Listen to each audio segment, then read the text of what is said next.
No superhero movie is complete without at least one Easter egg for comic book fans to explain to people who are just trying to enjoy a good movie. It's almost a rule to include them. So, instead of talking about actual comic books, today I'm Adam Andrews, this is Top 10 Nerd, and this is the top 10 hidden Easter eggs in your favorite superhero movies. Or my favorite ones. Whatever. Number 10. A Journey. Our first entry on our list is going to be starting out pretty subtle and relaxed, and it all revolves around an interesting billboard in the first Thor movie. That billboard was promoting a scenic valley, promising a land of enchantment and a quote, journey into mystery, which is a fitting phrase to associate with Thor. As some fans of older Marvel comics might know, Journey into Mystery was the title of an anthology series for Atlas Comics featuring horror stories and later science fiction. Atlas Comics would carry on as a company, growing to become what we all know as Marvel Comics. When this happened, the anthology series was still one of the main books that Marvel had going. This is all fitting for Thor because when Journey into Mystery number 83 hit shelves, the anthology series started featuring the mighty Thor in every single issue until he got his own series all of his own. Number 9. Double Superman. Richard Donner's Superman starring Christopher Reeve is widely considered as the first modern superhero movie, and as such, it's one of the greats. But being one of the first, it led the charge of superhero cinema by establishing how much comic book films love a good Easter egg. In the movie, we get a scene where a young Clark Kent, still learning his powers, runs next to a train, being watched by an unassuming young girl who turns out is Lois Lane. Never mind that it's weird to see the toddler version of Clark's eventual love interest, we are actually focusing on the pair playing Lois's parents. These aren't just two random actors. This is Noel Neill and Kirk Alyn,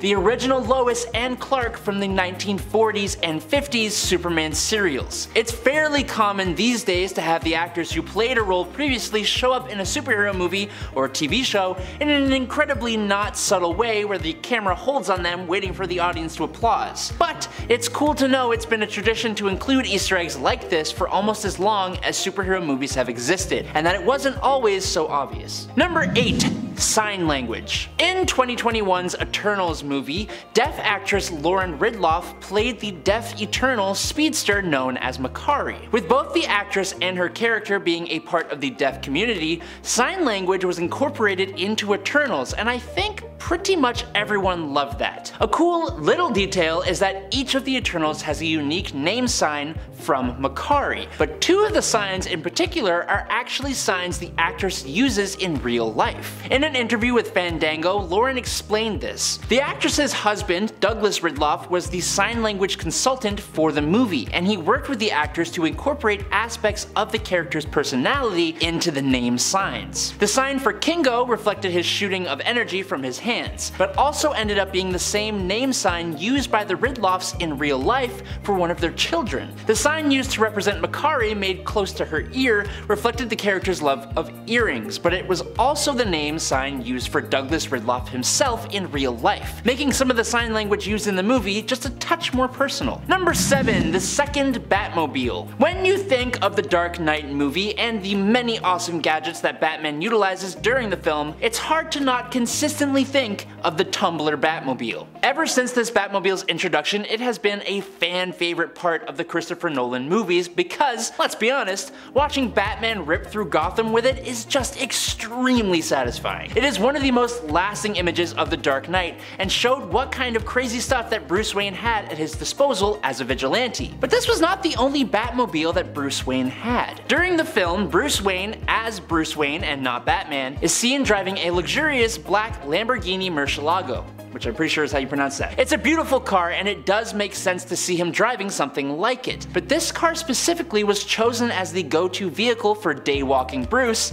as Murcielago translates directly to bat in English, making this car a much more subtle Batmobile for a Batman in disguise. Number 6. Stan Lee. As most people who watch this channel are aware, Stan Lee has appeared in cameos throughout almost every single Marvel project while he was alive. 5, and not just the movies that were part of the Marvel Cinematic Universe. He just always shows up in some incredibly small role. Well, since his passing in November of 2018 at the age of 96, creators have had to get more creative when trying to include Stan in their projects. And they have come up with some great ways to do so without him physically being there. The example we're going to use today comes from WandaVision Episode 7. So yes, I know it's not a movie, but I don't care. The opening credits of this episode feature Wanda's name on a variety of household objects. One of those is a personalized license plate for Wanda Maximoff that also just happens to feature the numbers 122822 at the top. Those numbers are the numerical representation of December 28th, 1922, otherwise known as the day Stan Lee was born. 1922! That's a long time ago. Number 5. Saving the Waynes. The opening montage of Zack Snyder's Watchmen is honestly pretty great. With Bob Dylan's The Times They Are A-Changing playing in the background, we get a pretty good display of the entire history of superheroes in the world of the Watchmen. There is a lot to see and think about, but if you pay attention to one part in particular, things get a little meta. In the very first little slow motion scene of the montage, we see the original Night Owl in an alley punching out a masked criminal attempting to rob a couple who are leaving a theater dressed in high-class attire, with the woman having a distinctive pearl necklace, and these two look extraordinarily like the comic book versions of Thomas and Martha Wayne. If you look closer, just above the door they are exiting, you can even see that they are coming out of the quote Gotham Opera House, which means Gotham exists in the Watchmen universe. Now, considering Watchmen is DC Comics as well, it does make a little bit of sense, but then if you move your eyes to the right side of the frame, there are also Batman posters on the wall of the alley, which makes everything even more confusing, doesn't it? I think it does. What do you think? Number 4. The Burning Man. Captain America: The First Avenger is a movie that flies under my radar when talking about the MCU. I don't know why, it just kinda does. But it's actually got quite a few Easter eggs within its runtime. One of my favorite pays homage to another classic character from Marvel Comics that was running around during the time of Cap. This hero was showcased at the 1943 Stark Expo scene. When Bucky and Steve are spending their last night together before Bucky gets shipped off to war, there's an incredibly brief shot of a mannequin wearing a red suit with a clear tube labeled as Phineas Horton's Synthetic Man, and also designated as, quote, the Burning Man. This is a direct reference to the original character of the Human Torch, aka the near-human android known as Jim Hammond, created by Phineas Horton. This character was part of the invaders during World War II alongside Captain America and, funnily enough, Namor the Submariner. Johnny Storm of the Fantastic Four later used the name the Human Torch after he gained his powers, but it's funny because Chris Evans also played the Human Torch in the Fantastic Four movies back in the day. Number 3. Marketing inception. After the success of Christopher Nolan's Batman Begins, coupled with the popularity of the character Batman himself, Warner Bros. Rightly went all out with the marketing campaign on Nolan's 2008 sequel, The Dark Knight. Like, they went to the point of hiding promotional materials inside other promotional materials. Marketing within marketing, like, oh, I don't know, a dream within a dream, some could say. That's an Inception joke. Anyways, this came in the form of a Joker-focused poster that was released early on in the marketing campaign. This poster had a tiny little line of red text at the bottom underneath the release date. No detail will go unnoticed in the land of fandom, and fans soon figured out that if you rearrange the angle letters to their correct orientation, this text read, quote, a taste for the theatrical. Ooh.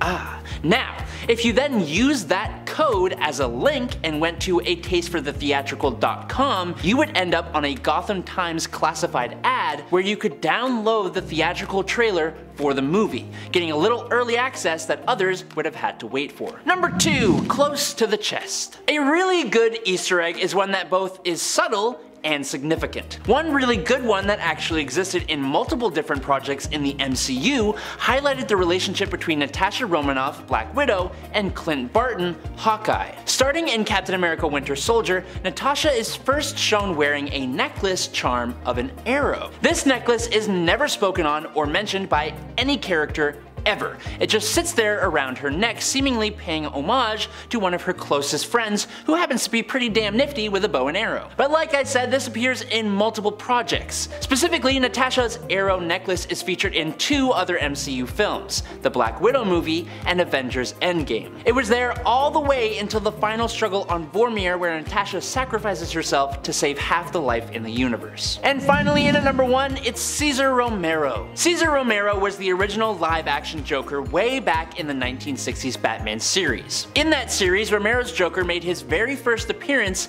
ever on screen wearing an incredibly creepy clown mask with his real Joker face hidden underneath. Well, when Christopher Nolan brought the Joker into his take on Gotham in the very first shot of The Dark Knight, we see Heath Ledger's Joker holding and later wearing a mask that shares a lot of key features with the one that Romero wore all the way back when. The Joker then went on to rob a bank, eventually revealing his makeup covered face and green hair just like Caesar did in his very first ever appearance. It's an absolutely awesome reference from one Joker to another, and in my opinion, once you are given the context, it becomes one of the best Easter eggs in superhero movies in general. But that's all I got. Thanks you guys so much for watching today on Top 10 Nerd. I'm Adam Andrews, and I will catch you nerds on the flippy flop.